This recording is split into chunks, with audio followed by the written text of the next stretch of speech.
All right, so we have some idea of what a literary theory is. Here's the definition that I thought could be given as a general definition of literary theory.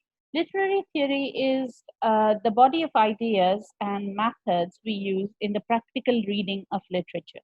Okay, it's a body of ideas, so there can be multiple ideas there, and methods that we can use in practical reading of literature. Tyson, the book that has been shared with you, argues theory can help us learn to see ourselves and our world in valuable new ways.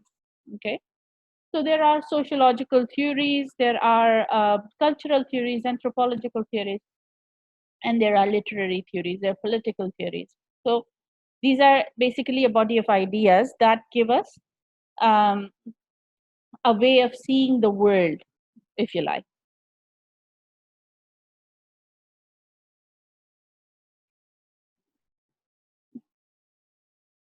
Research is systematic study as her, not really literary theory.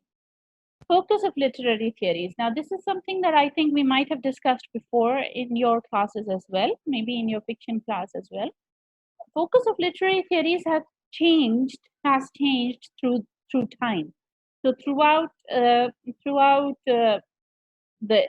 ages, literary theory has shifted its direction. So historically, the focus of literary theory was intention of the author. Okay, so historicism was concerned with the intention of the author. So what did the author have in mind when he was or he or she was writing the text? All right. Then in early 19th century, it shifted towards the importance of the text. So new criticism with critics like I.A. Richards, new criticism became the norm. So they said that the text is important. We need to focus on the text only.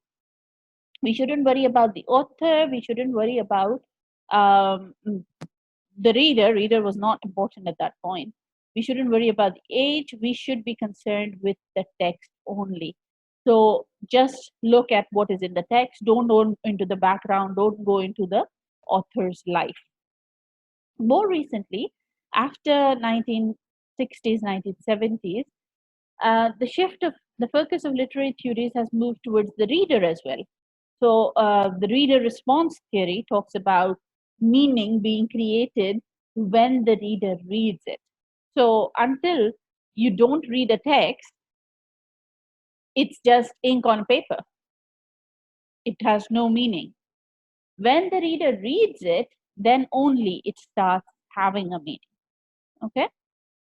So I'll repeat this point. I understand that I was going a bit too fast for this, but I want to make this clear that focus of literary theories has shifted over time. So in at the beginning of 20th century, at the end of the 19th century, there was historicist approach. Okay, and we still have that in the form of new historicism. But the historicist approach talked about the importance of the author. The intention of the author was important. If Sophocles wrote Oedipus Rex, why exactly did he write it? What was his intention? So literary theorists were interested in the author's intention. If William Golding wrote Lord of the Flies, and if you were reading it from a historicist approach, you will be interested in the reasons why William Golding wrote it. Okay? But after historicism came new criticism. New criticism talks about the importance of the text itself. So we don't need to worry about the age. We don't need to worry about the author. The only thing that we should be concerned with should be the text. That's what the new critics said. That was 1950s, 1940s, that kind of time. So these new critics gave a new idea that the text in itself is enough. We don't need to read the text in conjunction with anything else. So if you're interested in William Golding's Lord of the Flies, just read Lord of the Flies. Don't read anything else. Don't read about the age. Don't read about the World War. You don't need to read anything else. Don't read Golding's biography. Okay.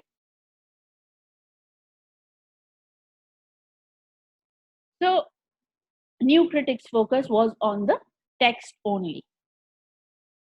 Reader response came after 1970s, 1980s, and it's still there, where critics agree that the meaning making process, when you read a text and you make meaning out of it, the meaning making process should involve the reader. Okay? The reader is also an important part of understanding what a work of literature has to say. So these reader response critics, which include Rosenblatt and others, which we are going to study in detail, they believe that the text, author, and reader all are important. It's not just the text, it's not just the author, it's all three of them together. Okay? Any questions? Is that clear?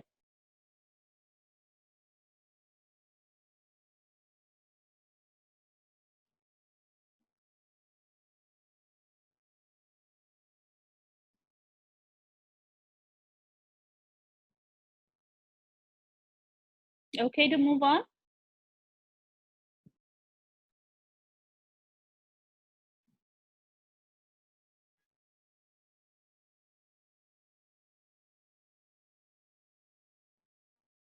Literary criticism applies literary theory. Okay, literary criticism is is where literary theory can be applied. Critics create theories, critics do criticism. So they are connected, but they're not necessarily the same thing. All right, please go through the slide.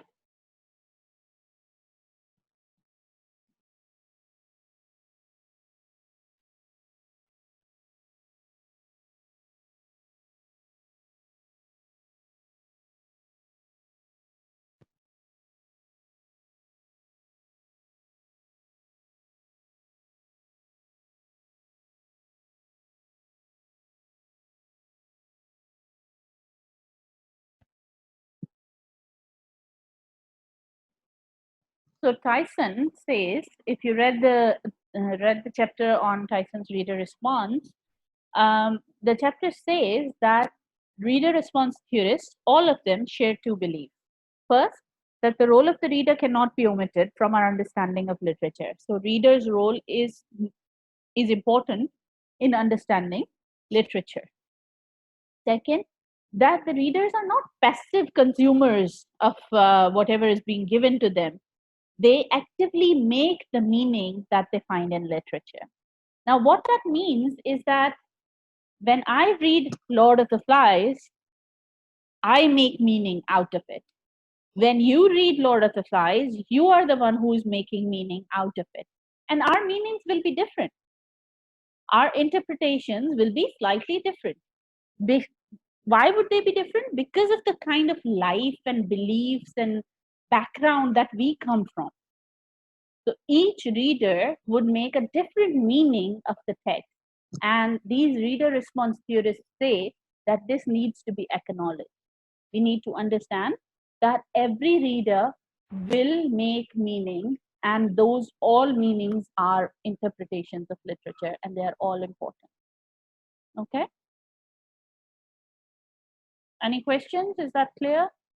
A quick yes or no in the chat, please.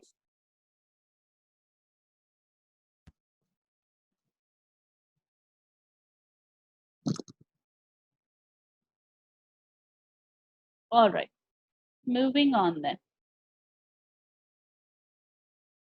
Key theorists. Please go through the slide.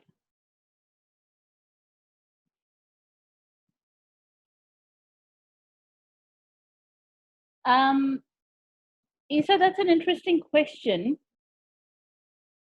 Now, if we get into the detail of reader response theory, Sanjay has asked a similar question as well, so I'm answering both your questions together. Now, it's not like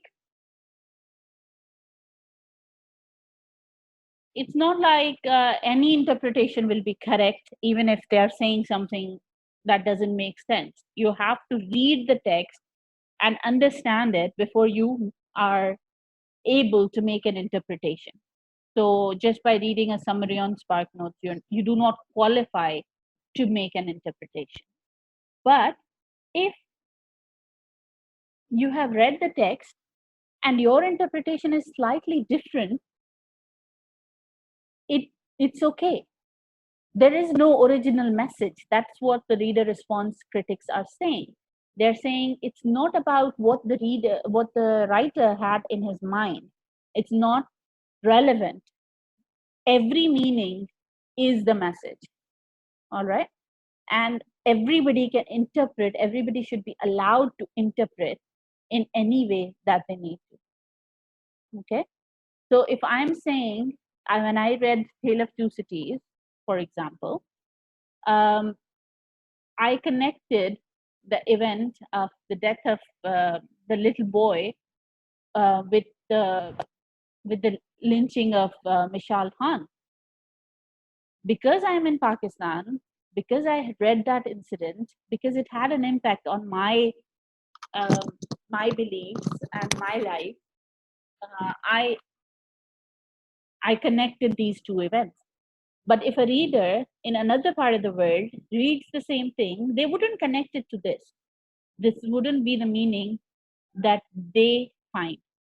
So that is what reader response theorists are talking about, that everyone makes meaning differently. Uh, yes, I will give you marks if you write your interpretation, as long as the interpretation is based on the text, not on your short summaries. Okay, as long as you read the text, all interpretations are correct. And that is why I want you to read the text. That is why I keep bringing the text to the classes as well, because I believe that if you interact with the text, you will form an interpretation. And that's it. That's is the purpose of literature. It's not like I tell you the interpretation and you write that. All right. So it's not what's supposed to be. So let's go on. Iser and Blage, these are two of the key theorists, and we're going to talk about some others on the next slide as well. Wolfgang Iser says that the importance of both reader and text should be considered in reading of literature. Okay. So Iser believes that we should consider the importance of both reader and text, and he talks about the concept of implied reader. So he says that maybe the writer, when they wrote the work, had a reader in their mind. So William Golding probably wrote Lord of the Flies for readers of England. Maybe he didn't mean it for readers of Pakistan. So there was a concept of an implied reader in his mind. All right. So Iser says that we need to think about who the implied reader is and then discuss the meaning making. Now, Blage gave another reader response concept. He said, he talked about subjective reader response.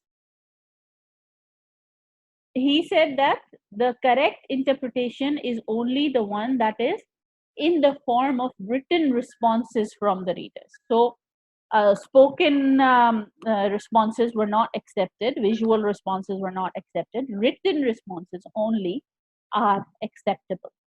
Okay.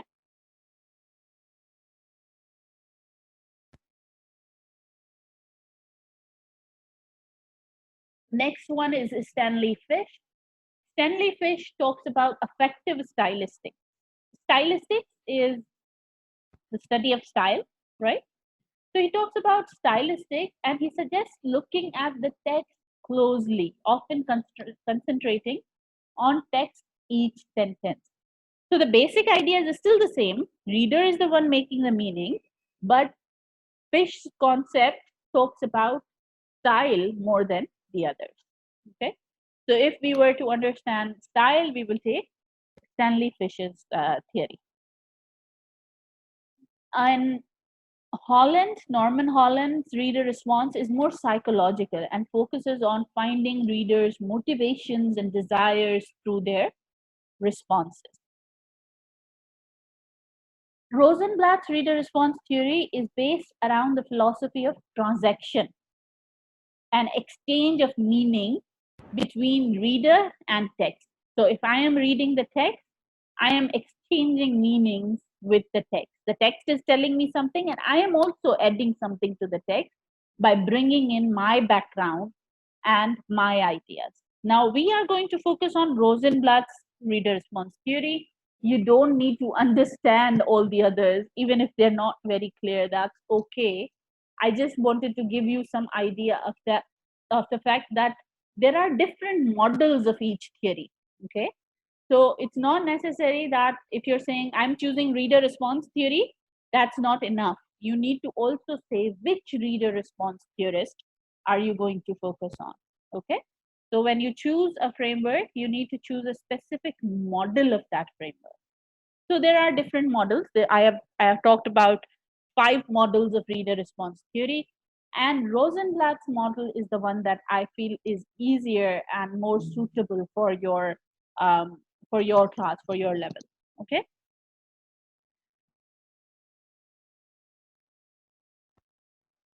So we are going to, from now on, we are going to talk about reader response from Rosenblatt's transactional reader response model. Please go through the slide.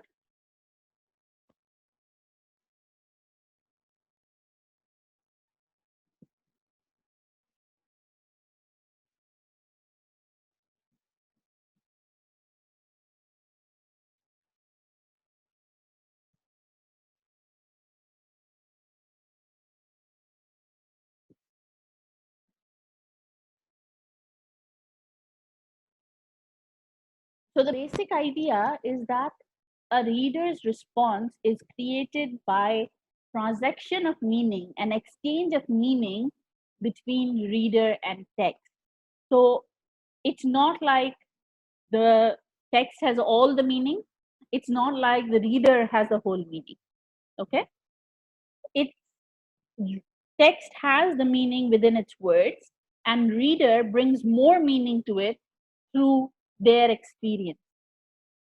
Okay, so if I'm reading Tale of Two Cities, Tale of Two Cities, the text itself, what Dickens has written, has some meaning in it. And what I bring to the text is my beliefs, my knowledge, my experiences, and that adds to the meaning given in the text. So the text is giving something to me, and I am giving something to the text as well. Okay, that's the meaning making process. We are together making meaning. Now, what influences readers? Readers are influenced by social, moral, personal factors. Okay, so all of that is important. Readers' influences are important. Text and its content are equally important as the reader. So we are not just saying reader can say anything. Reader has to say something based on the text. Okay, and teacher's role is also something that the reader response critics, especially Rosenblatt, talks about. Rosenblatt says that teacher's role is that of an intermediary. So she acknowledges. Yeah, me.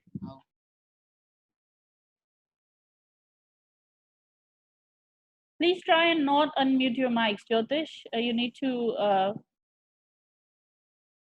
learn not to do that.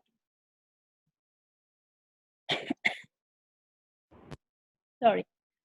So teacher's role is also important, and Rosenblatt recognizes that and says that teacher works as an intermediary between the text and the reader, and the influence of the teacher will affect the reader's response.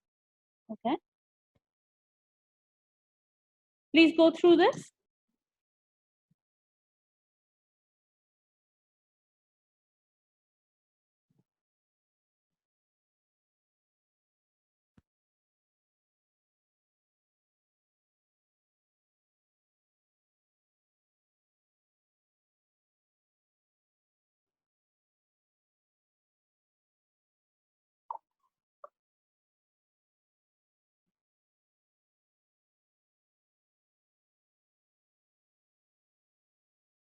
So readers' response to fiction in a classroom is based on learner, teacher, and text. Learner brings their experience, their beliefs, or societal values, and kind of reading. So are they reading it aesthetically for pleasure, or are they reading it afferently, that is, for information? These are the two different reading models that Rosenblatt gives. Are the readers reading it?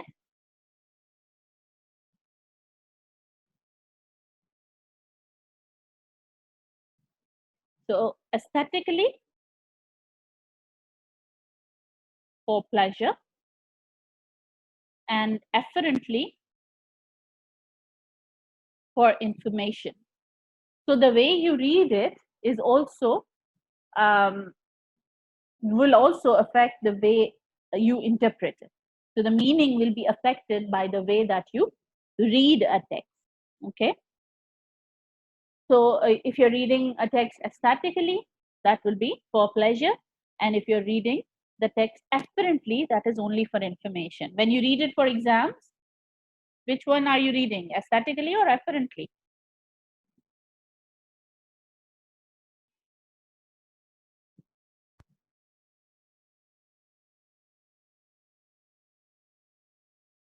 Afferently, yes, Sanjay, I agree.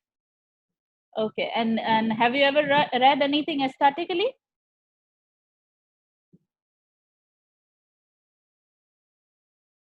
Yes. Okay, which work? Any of those works from the syllabus? Novels of the syllabus, Jasya, that's surprising. Usually novels. Okay. Do you read poetry aesthetically?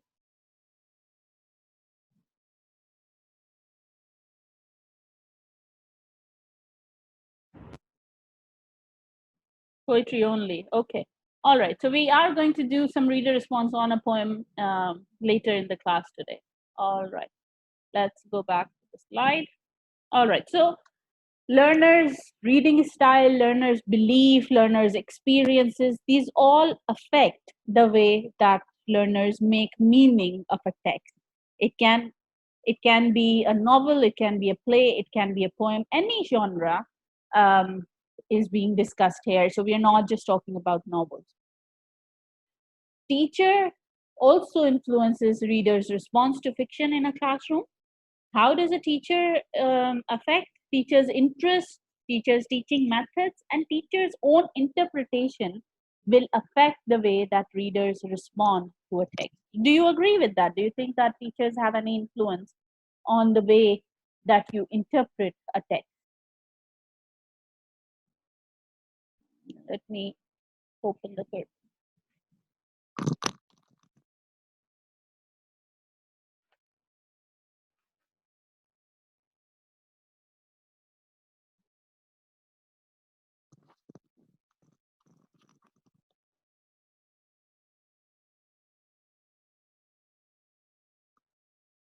Yes, you think teachers have an influence? All right.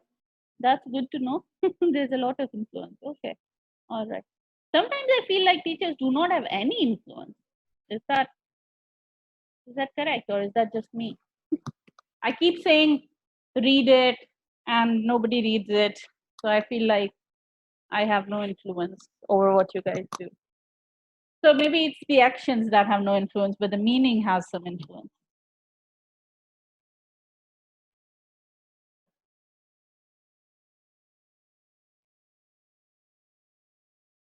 Some teachers. Okay. All right. I I hope it would become all teachers in some time. All right. So the teacher has some influence. Text has the influence. Text is a very important factor in the reader's meaning making process.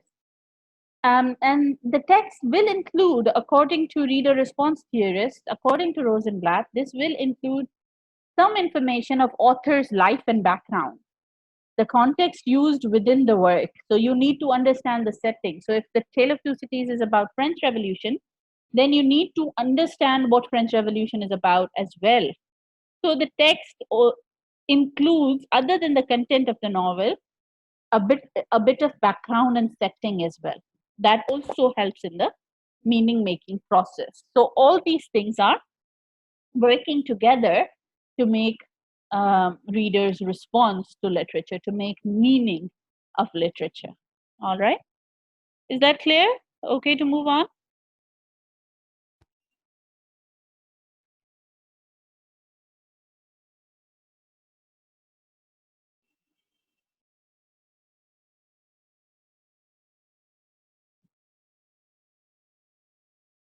Okay, factors affecting response. Again, reader's background affects response, the kind of reading, aesthetic impact of the text, how well is the text written. When I was doing some research on what kind of books students are interested in, not many were interested in To the Lighthouse. Now, To the Lighthouse is written a little bit difficult manner. The technique is difficult to follow, especially for second language learners. So that was a big reason for why people were not interested in studying To the Lighthouse. Whereas novels like God of Small Things and Passage to India were more relatable because they understood the context. So that affects those things, affect readers' response. Whether you're reading it for information or for pleasure, who is teaching the text, what are their beliefs. So the person who is teaching the text and their beliefs will also affect the way that the text is understood and interpreted. Okay, and that is truer for uh, younger students. So in schools, that's especially more relevant because whatever the teachers say, younger kids tend to oblige and believe that, and their critical um, the critical thought is not that developed as yet. So they might not be able to form their own interpretation away from the teacher's interpretation.